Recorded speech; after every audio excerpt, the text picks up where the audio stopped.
بسم اللہ الرحمن الرحیم۔ دوستان محترم، سورہ بقرہ کی پہلی 5 آیات کے اندر اللہ رب العزت نے ایک طبقے کا ذکر فرمایا جو مومنین کا طبقہ ہے، یعنی ان کی ساری علامات اور ساری نشانیاں بیان فرمائی۔ ان کے بعد دوسرے طبقے کا ذکر فرمایا جو صرف 2 آیات کے اندر دوسرے طبقے کا ذکر کیا، اور تیسرے طبقے کا ذکر اگلی 13 آیات کے اندر کیا۔ پہلا جو طبقہ ہے جو قرآن مجید سے ہدایت حاصل کرتا ہے، جو قرآن مجید کے ذریعے سے ہدایت یافتہ ہو گیا ہے، جنہوں نے قرآن مجید سے ہدایت لے لی ہے، جن کے لیے قرآن مجید نے اپنے دروازے ہدایت کے کھول دیے ہیں، وہ مومنین کا، اہل ایمان کا طبقہ ہے۔ اور دوسرا طبقہ وہ ہے جنہوں نے اس ہدایت کو قبول کرنے سے انکار کر دیا اور صاف اور واضح انکار کر دیا، وہ دوسرا طبقہ ہے، اور اس کو وہ طبقہ کافرین کا طبقہ ہے۔ اور تیسرا طبقہ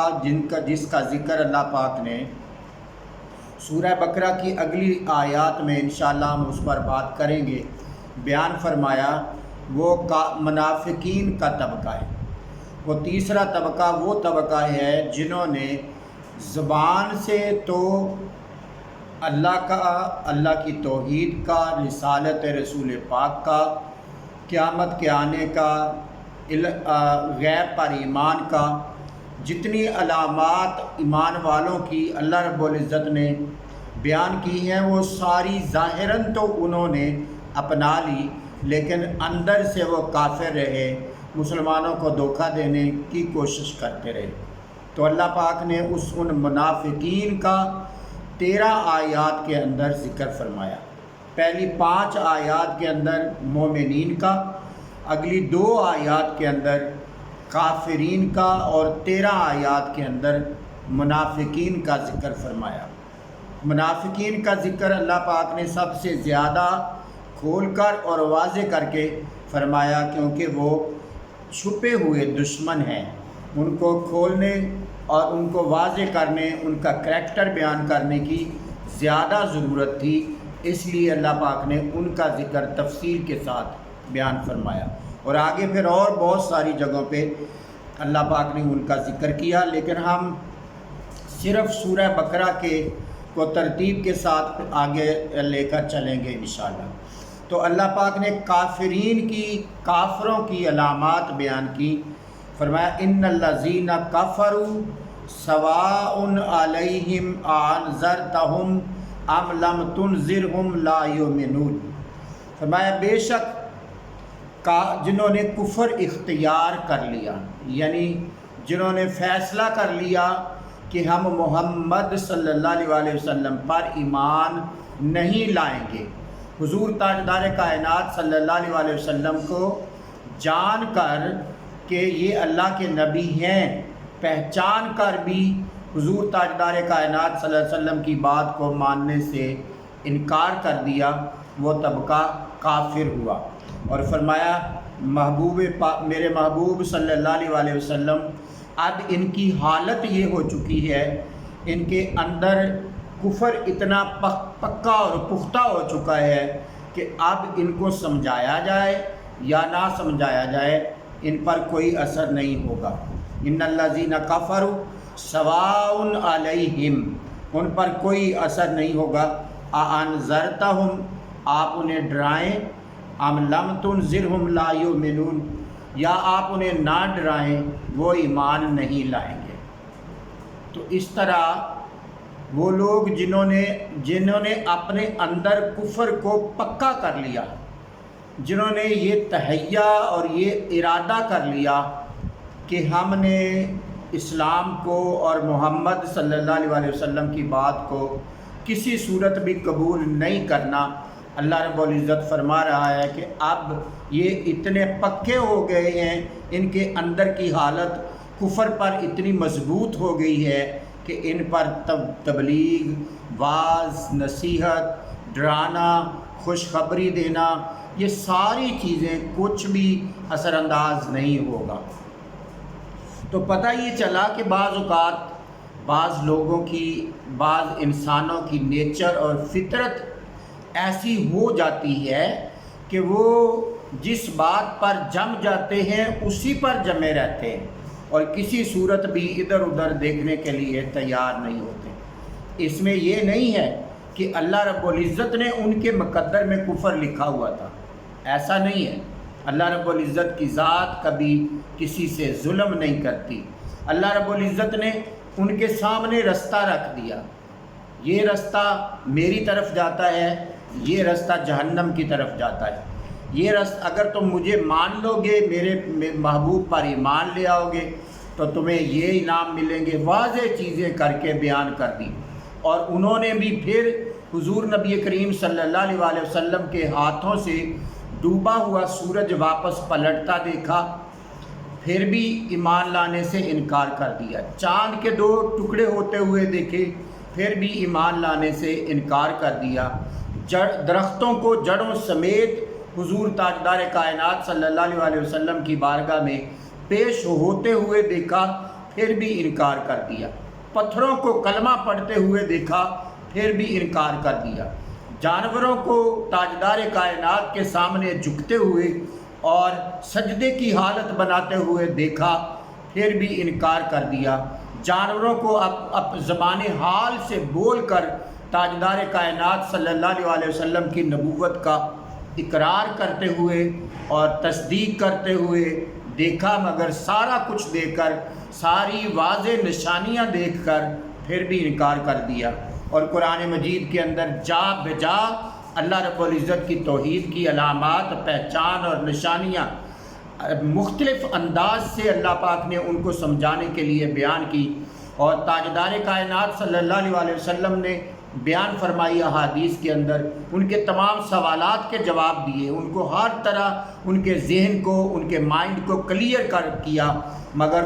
ان ساری چیزوں کے باوجود وہ انہوں نے ایمان کو قبول نہ کیا۔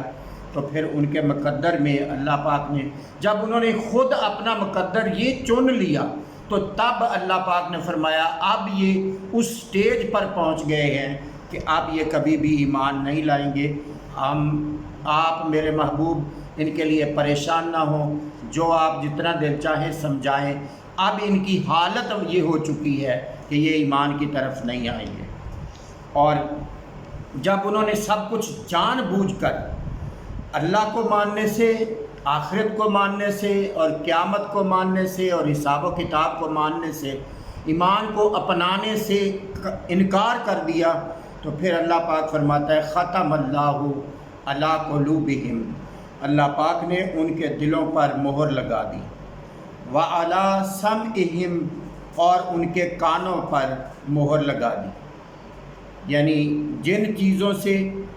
دل سے انہوں نے دوبارہ ایکسیپشن کی طرف آنا تھا، اب اللہ پاک نے ان کے کفر اختیار کر لینے کے بعد اور کفر پر پکے ہو جانے کے بعد اللہ پاک نے ان کے دلوں پر مہر لگا دی اور ان کے کانوں پر مہر لگا دی۔ وَعَلَىٰ أَبْصَارِهِمْ غِشَاوَةٌ، اور ان کی آنکھوں پر پردہ ڈال دیا۔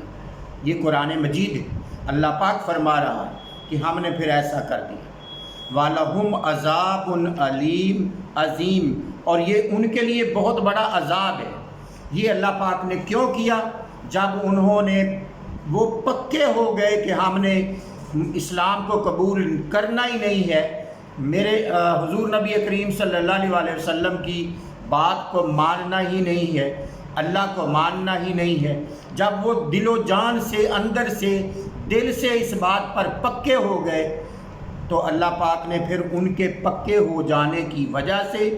ساری علامات دیکھ کر اور ساری نشانیاں دیکھ کر اور ساری بات سمجھ کر پھر بھی انکار کر دیا، تو اللہ پاک نے ان کے اس گناہ کی وجہ سے ان کے دلوں پر مہر لگا دی، ان کے سماعت پر، کانوں پر مہر لگا دی، اور ان کی آنکھوں پر پردہ ڈال دیا۔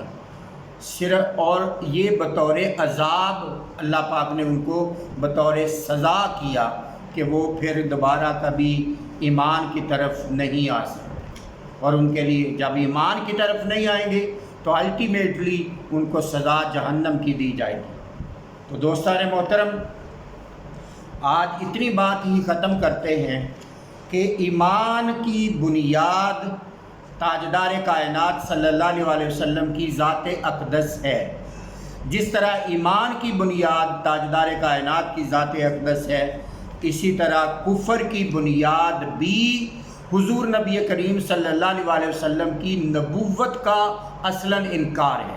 جس شخص نے تاجدار کائنات صلی اللہ علیہ وسلم کی نبوت کا انکار کیا، اس نے ایمان کی ساری جو باتیں اللہ پاک نے بیان کی اس کا انکار کر دیا۔ تو جب ان کا انکار کیا تو پھر وہ کافر ہو گئے۔ ایمان کی بنیاد محبت رسول صلی اللہ علیہ وسلم ہے۔ مومن وہ ہے جس کے من کے اندر، جس کے دل کے اندر محبت رسول پختہ جڑوں کے ساتھ مضبوط ہو گئی، وہ ایمان والا ہو گیا۔ اور جس کے دل کے اندر نفرت رسول پاک صلی اللہ علیہ وسلم کی مخالفت مضبوط اور جمع ہو گئی، وہ کافر ہو گیا۔ جو محبت رسول میں فنا ہوا وہ مومن ہوا اور اس کے لیے انعامات ہیں، اور جو نفرت، جس نے تاجدار کائنات صلی اللہ علیہ وسلم کی بات کو نہ مانا، وہ کافر ہو گیا اور اس کے لیے عذاب ہے۔ اللہ رب العزت ہمارے ذہن و قلوب و اذہان پر اپنی خاص رحمت اور اپنی خاص شفقت فرمائے، اور ہمیں ہمیشہ اپنی اور اپنے محبوب صلی اللہ علیہ وسلم کی محبت میں زندگیاں گزارنے کی توفیق عطا فرمائے، اور ہمیں ایمان کی اصل حقیقت عطا فرمائے، اور ہمیں ایمان کے ساتھ دنیا سے جانے اور ایمان کے ساتھ دنیا میں رہنے کی توفیق عطا فرمائے، اور ایمان کو زندہ کرنے اور ایمان کے لیے محنت اور ایمان کے فروغ کے لیے محنت کرنے کی توفیق عطا فرمائے، اور قرآن مجید کی تعلیمات کو عام کرتے رہنے کی توفیق عطا فرمائے۔ السلام علیکم ورحمۃ اللہ وبرکاتہ۔